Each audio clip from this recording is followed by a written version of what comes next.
Hi, നമുക്കിന്നൊരു കുറച്ച് ബ്രെഡും പാലും വീട്ടിലുണ്ടായിരുന്നു. നമുക്കതുകൊണ്ടൊരു ഗുലാബ് ജാമുൻ ഉണ്ടാക്കാമെന്ന് വെച്ചു. എന്ന് വെച്ച് കഴിഞ്ഞാൽ ഈ ബ്രെഡ് ഇരുന്ന് കഴിഞ്ഞാൽ ആരും കഴിക്കില്ല. അപ്പോൾ ഇതാകുമ്പോൾ എല്ലാവരും കഴിക്കും. ഓക്കെ, അപ്പോൾ നമുക്ക് അതൊന്ന് ഉണ്ടാക്കാം. പിന്നെ അതുമാത്രമല്ല, നമുക്ക് എനിക്ക് ഭയങ്കര ഇഷ്ടമാണ് ഗുലാബ് ജാമുൻ. ഭയങ്കര ഇഷ്ടമാണ് എനിക്ക് ഗുലാബ് ജാമുൻ. എത്ര കിട്ടിയാലും ഞാൻ കഴിച്ചുകൊണ്ടിരിക്കും. അപ്പോൾ അതുകൊണ്ട് ഇതൊന്നും ഉണ്ടാക്കാമെന്ന് വെച്ചു. ഓക്കെ, അതൊന്ന് നിങ്ങൾക്ക് കാണിക്കാമെന്ന് വെച്ചു, അത്രയേ ഉള്ളൂ. ഓക്കെ, അപ്പോൾ നമുക്കിതൊന്ന് കട്ട് ചെയ്തെടുക്കാം. നന്നായിട്ട് 4 സൈഡും കട്ട് ചെയ്തെടുക്കുക. എല്ലാവർക്കും അറിയാം, എങ്കിലും ഞാനൊരു 10 ബ്രെഡാണ് എടുത്തിരിക്കുന്നത്. 10 ബ്രെഡ്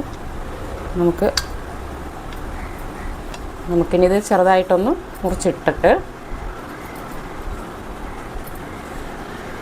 ഇത് നമുക്ക് മിക്സിയിലോട്ടൊന്ന് അടിച്ചെടുക്കുക. അപ്പോൾ നമുക്ക് ഇത് ഇതാക്കി കൊണ്ടുവന്നിട്ടുണ്ട്.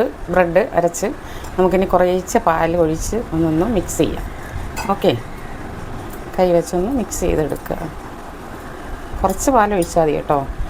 പാൽ കൂടിപ്പോയാൽ പിന്നെ നമുക്ക് ഉരുട്ടാൻ പറ്റില്ല ബോൾസ്. ബ്രെഡോ അത് ഉപ്പോ പഞ്ചസാരയോ സോഡാപ്പൊടിയോ അങ്ങനെ ഒന്നും വേണ്ട. ഇതിൽ തന്നെ എല്ലാം ഉണ്ട്, ഉപ്പും എല്ലാം. ഓക്കെ, നമുക്ക് നന്നായിട്ട് കുഴച്ച് ഒരു 5 മിനിറ്റ് നമുക്ക് വച്ചേക്കാം. എന്നിട്ട് നമുക്ക് ബാക്കി കാണിക്കാം. നമുക്കിനി പഞ്ചസാര ഉരുക്കിയെടുക്കാവേ. 1 കപ്പ് പഞ്ചസാര. ഇതിന് 1 കപ്പ് നമുക്ക് വെള്ളവും കൂടെ ഒഴിക്കാം. കറക്റ്റ്. നമുക്കിനി ഉരുക്കിയെടുക്കാം. ഒന്ന് മെൽറ്റായി വരട്ടെ. ആ സമയം കൊണ്ട് നമുക്ക് ഏലക്ക ഇടിക്കാവേ. കുറച്ച് ഏലക്ക ഇടിച്ച് നമുക്കതിലോട്ട് ഇട്ട് കൊടുക്കാം. മെൽറ്റായി വരുന്നപ്പോൾ നല്ല മണമായിരിക്കും. അതിൽ പ്രത്യേക മെൽറ്റായിട്ടുണ്ട്, നമുക്ക് ഇട്ട് കൊടുക്കാം ഏലക്കാപ്പൊടി. ഓക്കെ, ഇടിച്ചാണ് ഇട്ടത് കേട്ടോ. നമുക്കതിലേക്ക് ഇച്ചിരി നെയ്യ് ഒഴിച്ചു കൊടുക്കാം. ശകല നെയ്യ് ഒന്ന് തിളച്ച് നല്ല ഈ കയ്യിലൊട്ടുന്ന പരുവാകുമ്പോൾ നമുക്ക് ഓഫ് ചെയ്യാം. അതൊന്ന് കുറച്ചുകൂടെ തിളക്കട്ടെ.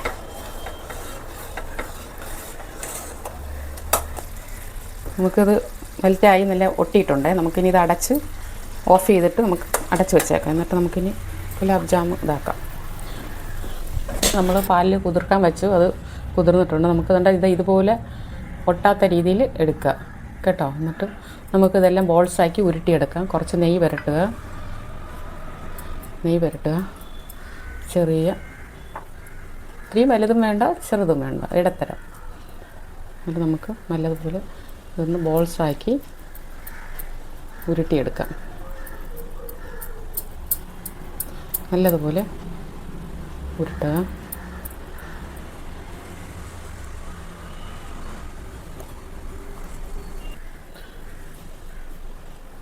നമുക്ക് നന്നായിട്ട് അത് ബോൾസാക്കി എടുക്കാം. ഓക്കെ,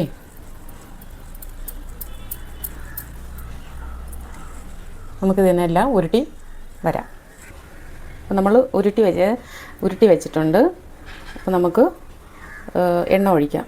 ചൂടായിട്ടുണ്ട്. നമുക്കിത് വറുത്ത് കോരണമല്ലോ.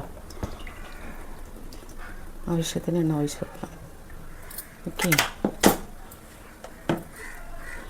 എണ്ണ ഒന്ന് ചൂടാവട്ടെ. കുറച്ചായിട്ട് നമുക്കിടാം. എണ്ണ ചൂടായിട്ടുണ്ട്.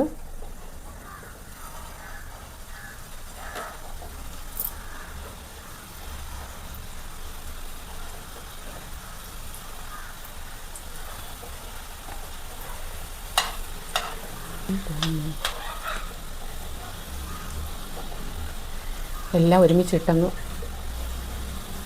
എടുക്കാം. ഓക്കെ, അപ്പോൾ ഒരു ട്രിപ്പിനങ്ങ് ആയിക്കോളും.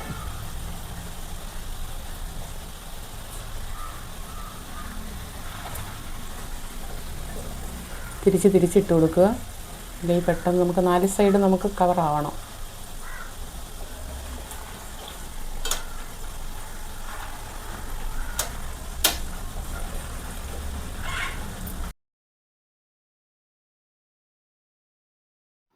4 സൈഡ് നമുക്ക് തിരിച്ച് ഇട്ട് കൊടുക്കാം.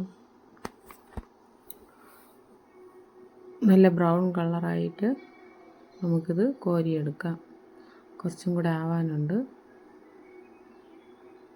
തിരിച്ചിട്ട് കൊടുക്കാം. ലേശം കൂടെ ആവണം. 2 എണ്ണം ആയിട്ടുണ്ട്. നമുക്ക് കോരിയെടുക്കാം.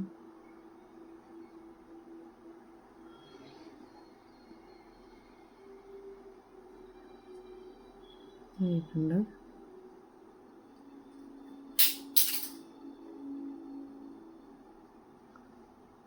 കോരി ഫുള്ള് നമുക്ക് മാറ്റി വയ്ക്കാം.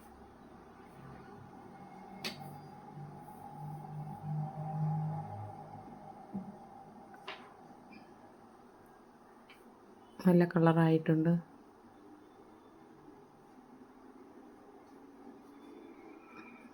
എണ്ണ ഒന്ന് വാർന്നു പോകട്ടെ. എന്നിട്ട് നമുക്ക് നമുക്ക് പഞ്ചസാര നമുക്ക് ഉരുക്കി വെച്ചേക്കുന്ന എടുത്ത് നമുക്കൊന്ന് ചെറു ചൂടുണ്ട്. അതിലേക്ക് നമുക്ക് വറുത്ത് വെച്ചേക്കുന്ന ഇട്ട് കൊടുക്കുക.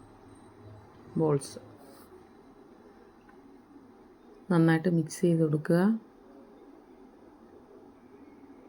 നല്ലതുപോലെ മിക്സ് ചെയ്തിട്ട് 1 മണിക്കൂർ നമുക്ക് ഇത് അടച്ച് വെച്ചേക്കാം. അത് കഴിഞ്ഞിട്ട് നമുക്ക് ടേസ്റ്റ് ചെയ്ത് നോക്കാം. അപ്പോൾ ആയിട്ടുണ്ട്. നമുക്ക് ഒന്ന് കഴിച്ച് നോക്കാം. എന്നിട്ട് ടേസ്റ്റ് പറയാം.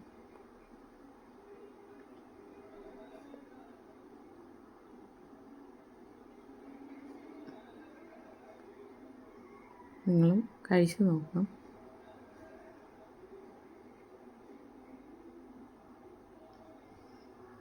നന്നായിട്ടുണ്ട്. അടിപൊളിയായിരിക്കുന്നു. നല്ല സോഫ്റ്റായിരിക്കും. നല്ല മധുരമുണ്ട്.